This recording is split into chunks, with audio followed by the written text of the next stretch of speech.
السلام علیکم ورحمۃ اللہ وبرکاتہ۔ معزز ناظرین کرام، آج کی ویڈیو میں اعتکاف کے فضائل سماعت فرمائیں۔ رمضان المبارک کے آخری عشرہ میں ایک عظیم عبادت سر انجام دی جاتی ہے جس کا نام اعتکاف ہے، اور اس میں اللہ رب العزت کے چاہنے والے اور اس کا قرب حاصل کرنے والے اپنے گھر بار اور تمام تر دنیاوی مصروفیات چھوڑ کر اللہ رب العزت کے در پر آ کر بیٹھ جاتے ہیں اور دن رات صرف اللہ ہی کی یاد میں ڈوبے رہتے ہیں اور عبادات اور ریاضات میں مصروف رہتے ہیں۔ اور نبی کریم صلی اللہ تعالی علیہ وسلم نے خود بھی اسے پابندی سے اختیار کیا ہے اور اپنی امت کو بھی اس کی ترغیب دی ہے۔ اس کے چند فضائل ذکر کیے جا رہے ہیں، ہمیں انہیں پڑھ کر اور سن کر ان فضیلتوں کو حاصل کرنے کی کوشش کرنی چاہیے۔ اعتکاف نبی کریم صلی اللہ تعالی علیہ وسلم کی دائمی سنت ہے۔ حضرت عائشہ صدیقہ رضی اللہ تعالی عنہ ارشاد فرماتی ہیں کہ نبی کریم صلی اللہ تعالی علیہ وسلم رمضان المبارک کے آخری عشرے میں اعتکاف کیا کرتے تھے، یہاں تک کہ آپ وصال باکمال فرما گئے۔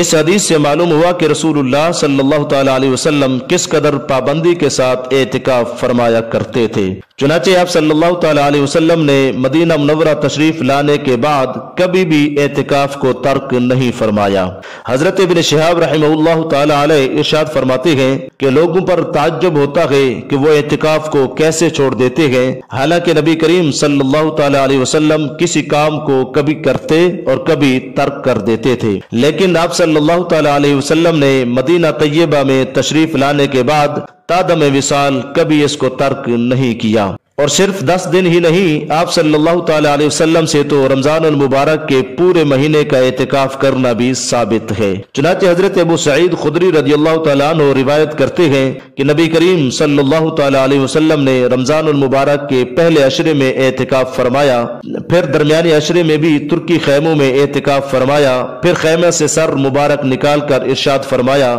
کہ میں نے شب قدر کو تلاش کرنے کے لیے رمضان المبارک کے پہلے عشرے میں اعتکاف کیا تھا، پھر درمیانی عشرے میں اعتکاف کیا، پھر میرے پاس ایک فرشتہ آیا اور مجھ سے کہا کہ شب قدر آخری عشرے میں ہے، لہٰذا جو لوگ میرے ساتھ اعتکاف کر رہے ہیں انہیں چاہیے کہ وہ آخری عشرے کا بھی اعتکاف کریں۔ اور جس سال آپ صلی اللہ تعالی علیہ وسلم کا وصال باکمال ہوا ہے، اس سال آپ صلی اللہ تعالی علیہ وسلم نے 20 دن کا اعتکاف فرمایا تھا۔ چنانچہ حضرت ابو ہریرہ رضی اللہ تعالیٰ عنہ ارشاد فرماتے ہیں کہ نبی کریم صلی اللہ تعالی علیہ وسلم ہر رمضان میں 10 دن کا اعتکاف کیا کرتے تھے، اور جس سال آپ صلی اللہ تعالی علیہ وسلم کی رحلت ہوئی ہے اس سال آپ صلی اللہ تعالی علیہ وسلم نے 20 دن کا اعتکاف فرمایا۔ فائدہ: نبی کریم صلی اللہ تعالی علیہ وسلم نے اگرچہ ہمیشہ اعتکاف پر پابندی فرمائی تھی جس کے نتیجے میں اعتکاف واجب ہونا چاہیے تھا، لیکن چونکہ آپ صلی اللہ تعالی علیہ وسلم نے کسی صحابی کو اس کے ترک کرنے پر نکیر نہیں فرمائی، اس لیے اس سے اس کا سنت ہونا ثابت ہوا ہے۔ نیز واجب نہ ہونے کی ایک وجہ یہ بھی بیان کی گئی ہے